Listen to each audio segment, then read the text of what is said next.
Well, I like to think a GMO is actually God move over, because pretty much it's scientists, messing with nature.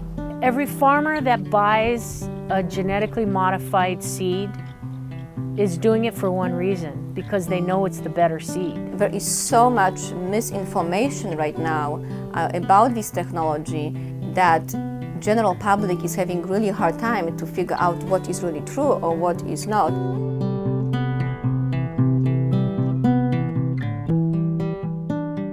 Hawaii has been a primary testing location of genetically modified organisms, or GMOs, for decades. Many of the largest biotech companies conduct research on new strains for commercial crops and produce genetically engineered seeds to sell to farmers across the country.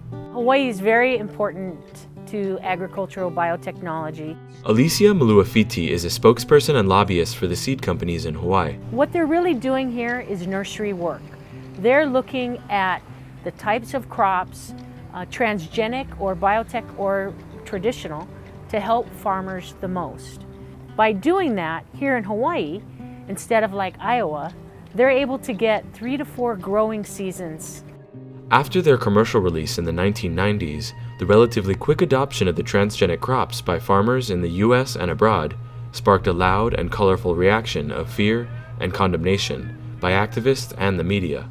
They're in 80% of the food we eat, but some say genetically modified organisms pose serious health risks. Is this stuff safe to eat? Should people be worried about let's call them Frankenstein foods?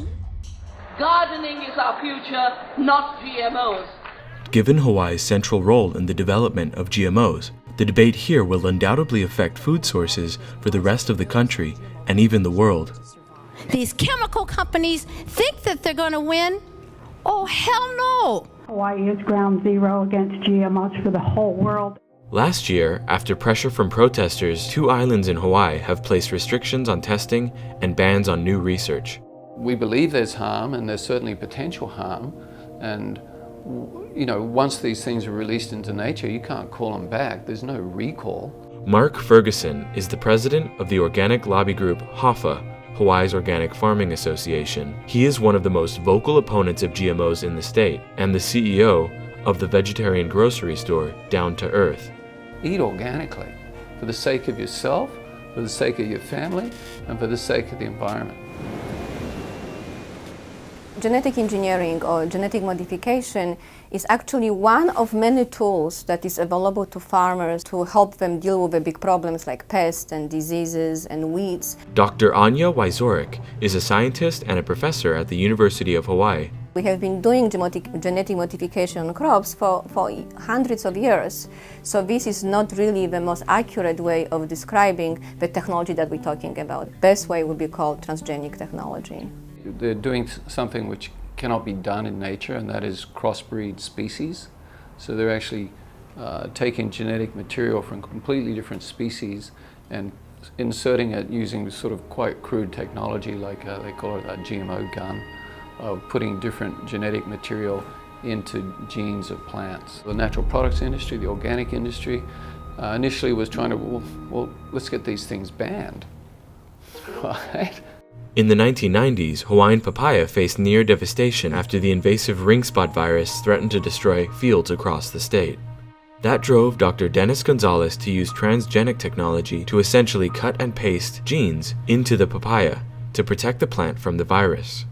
Many medicines, from insulin to AIDS drugs, were now genetically engineered.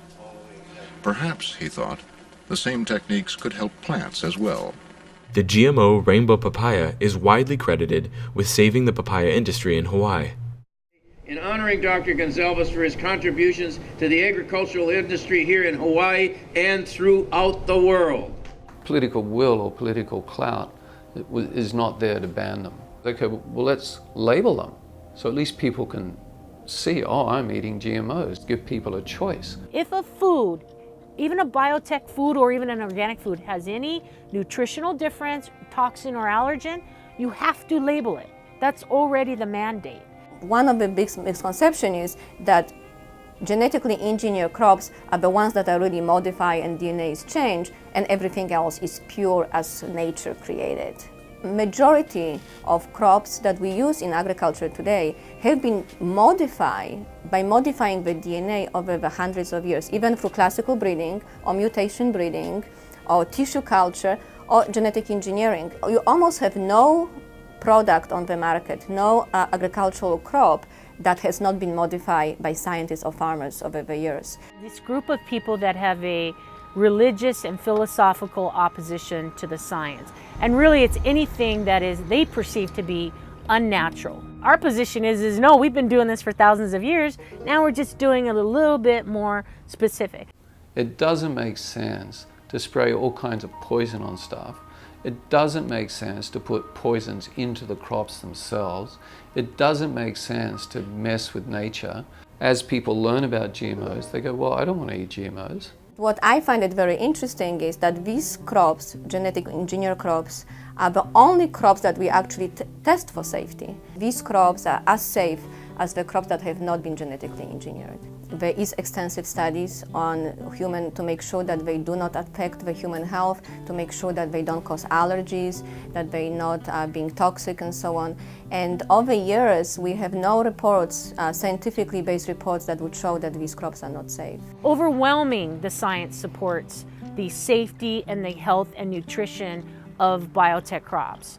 The testing is done by the companies themselves. Naturally, they have a self-interest to only do studies that show the crops in a good light. But research has produced over 2,000 peer-reviewed scientific reports that document the general safety and nutritional value of GMO foods and feeds. Well over 1/4 of the publications are created and funded by organizations that are entirely independent from large commercial seed and chemical companies. If somebody would tell me that they think that my opinion is what it is because the big company is sponsoring my research, which they don't, or this building is owned by Monsanto, which is not, I would find it really insulting by telling me that my opinion is based on money. I went to university and studied for many years to do what I do. If you want to become rich, you don't really become a scientist. Anya is not alone. Every single major health and science body in the world, which includes Europe where politically motivated restrictions exist, has concluded that GMOs